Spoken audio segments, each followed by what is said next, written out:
Car मैं हूं आपके साथ मेनका चौधरी और इस वक्त बात होगी दिल्ली हाई कोर्ट के जज जस्टिस यशवंत वर्मा की, जिनके खिलाफ करप्शन के आरोप लगे हैं।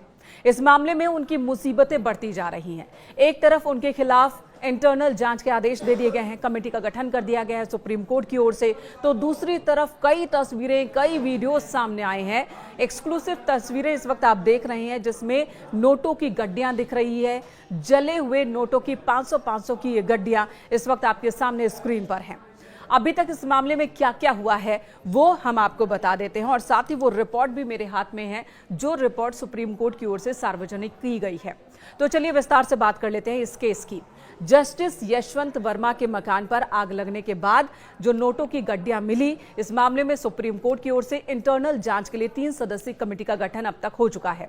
इस कमेटी में Punjab and Haryana high court के चीफ जस्टिस शील नागू, हिमाचल प्रदेश हाई कोर्ट के चीफ जस्टिस जीएस संदवालिया और कर्नाटक हाई कोर्ट के जस्टिस अनु शिवारमण शामिल हैं। यह कमेटी इस मामले की गहराई से जांच करेगी, और इसी बीच कई और बड़े फैसले भी सीजेआई संजीव खन्ना ने लिए हैं। जब तक मामले की जांच चल रही है, तब तक दिल्ली हाई कोर्ट के जज जस्टिस यशवंत वर्मा किसी भी मामले की सुनवाई नहीं कर सकेंगे। दिल्ली हाई कोर्ट के चीफ जस्टिस DK उपाध्याय के जिस रिपोर्ट के आधार पर सुप्रीम कोर्ट ने इस केस में जांच कमेटी का गठन किया है और जस्टिस वर्मा के खिलाफ कई आदेश दिए हैं, उस रिपोर्ट की कॉपी इस वक्त मेरे हाथ में है।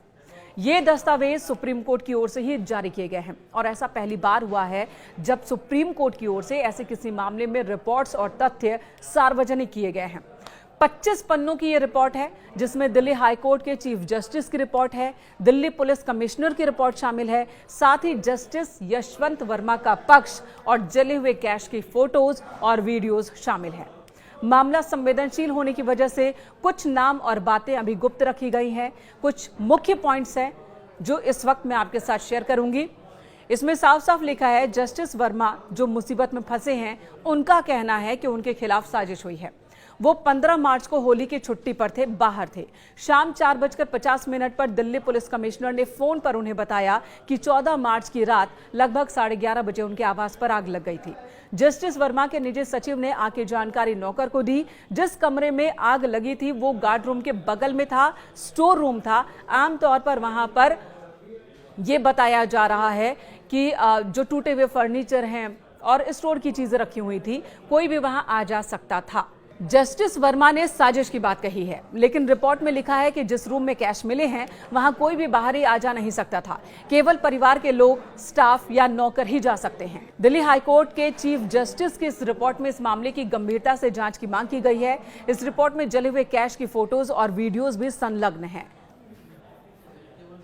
सुप्रीम कोर्ट की ओर से जो दस्तावेज जारी किए गए हैं, उसके पहले पन्ने पर वो प्रेस रिलीज है जो सुप्रीम कोर्ट की ओर से जारी की गई, जिसमें लिखा गया है, the chief justice of India has constituted a 3-member committee consisting of Mr. Justice Sheel Nagu, Chief Justice of High Court of Punjab and Haryana, Mr. Justice G.S. Sandwalia, Chief Justice of High Court of Himachal Pradesh, and Mrs. Justice Anu Sivaraman, Judge of High Court of Karnataka, for conducting an inquiry into the allegations against Mr. Justice Yashwant Verma, a sitting judge of High Court of Delhi।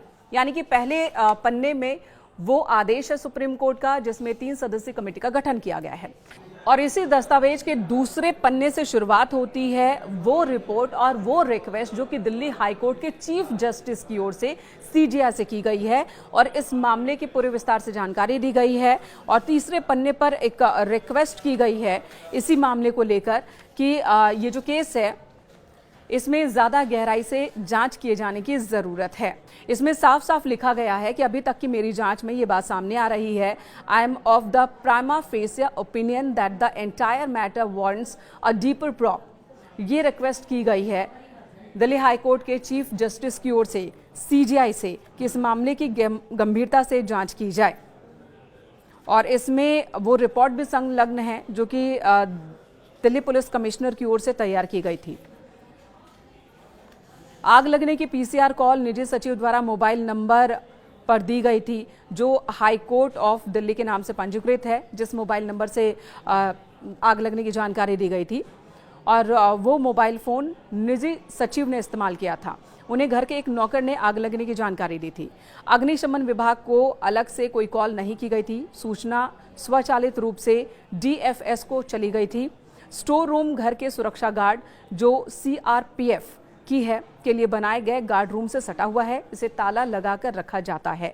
घर के सुरक्षा guard के अनुसार कल सुबह कमरे से मलबा और अन्य आंशिक रूप से जले हुए सामान को हटा दिया गया था।